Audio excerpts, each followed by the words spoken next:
I ran upstairs and got the baby book and the photo albums. Then I had an idea, and climbed the stairs for the attic and went through a couple of boxes of Kevin's things until I found what I was looking for. I slipped everything into a big old duffel bag that was in the attic and went back to Kevin in the living room. Okay, I said, first I want to get some details about some stuff I saw in the photo albums and then we're going to play dress up. Oh, come on. I don't want to play dress up. That's girly and you promised you wouldn't ever make me do something embarrassing, he whined in response. First off, you said I get to pick. And I want to play dress up. I said. I knew I'd get this response. But I thought if he imagined I'd make him wear a dress and makeup, it would be easier to get him to do what I really wanted. Then I added, and secondly, I always keep my promises. I only want to see you in some of your old clothes. Okay. Well, I guess. I sat down on the couch and pulled Kevin up next to me. He cuddled in next to me and I opened the baby book first. So, tell me who these people are. After we went through the highlights of that book, I went from there to the photo albums. So, Santa? I asked when I got to the first picture. What about him? I went through all of the pictures of him on Nick's lap and then got to last year's. Well, what about him? Kevin looked a little sheepish and shrugged. I know about him. Geez, I'm not a baby. I just always liked the whole Santa and the elves thing and Mom seemed to get a kick out of it. Are you going to do it again this year?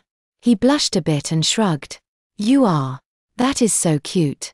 Kevin rolled his eyes and I gave him a little kiss on the top of his head and a little squeeze on his shoulder. I think that is adorable. I added. Then I flipped to the step dancing pictures. I didn't know that you did this. Well, I stopped last year when my teacher retired. I'm probably going to start up again once we get settled. I smiled at him. He looked a little embarrassed. It's great exercise, he said, trying to justify it. You don't have to justify yourself. I think it's great. All my brothers and sisters and I did step dancing. My grandma insisted. It's part of your heritage, she used to say. I'll show you sometime. Yeah, and it's a great way to meet girls, he responded. I laughed. Speaking of which, who's your little friend? I asked as I flipped to the picture of his dancing partner. That's Moira McDonald. She was my partner when we were little. I think I'm 10 in that picture and she's about 8. She was really sweet, but we stopped dancing together. How come? I asked. She got bigger than me and it looked funny. Even though I'm 2 years older than her, it was like she was dancing with her baby brother. She said she wanted me to stay as her partner, but I know she was just being nice. I kind of miss her though. Where is she? I asked. Her mom's job transferred her up to Toronto when I was in 7th grade. We get Christmas cards from her and her family, but that's about it. Last year's is probably in here. It's one of those family picture ones and Mom always keeps those. He said as he flipped to the back. Here it is.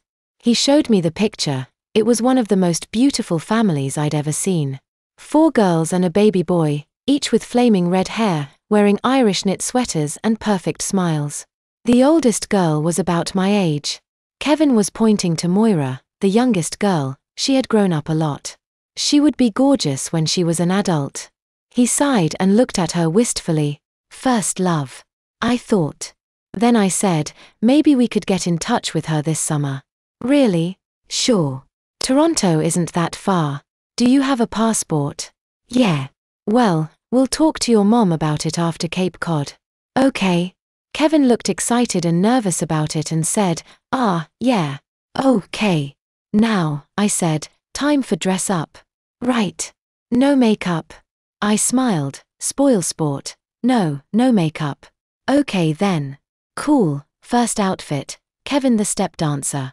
I said as I pulled his kilt and dancing shoes out of the duffel bag. He actually smiled at this one. Let's get you out of those clothes first. I said as I reached over and pulled off his shirt. I tickled him a bit as I did it and he started giggling. I helped him into the white dress shirt which he buttoned up and I gave him the tie. A clip-on. Really, I asked. He laughed a bit at that. Mom said I need to learn how to tie a real one before I start school. Do you know how? Me? No, I've never worn one. I'm a girl, remember? One of my brothers or my dad can teach you when we're on the Cape. I forgot to mention you need a tie in the dining room. I don't own one yet. That's okay, we're going shopping tomorrow to get you some clothes for the trip and to get you that haircut. We'll pick up a tie. Oh, great. Now, let's get you into your skirt. I said. It's not a skirt. It's a kilt. I know, I'm just teasing. I wrapped the kilt around his waist and fastened its belt. Then I pulled on his socks. All set. I said. You know, you would have made a very pretty girl. Stop that, he laughed. It's a kilt and kilts are manly. I am not a cross-dresser. Right, if you say so. You know. It would be easier for the diaper changes if you wore one of these all the time though. Not happening. Please. I asked as I started tickling him again. No, he laughed. Quit it. Fine. You're no fun. By the way, how is your diaper? I said as I slipped 2 fingers into the leg hole. It's fine, but could you take me to the bathroom? I think I need to go.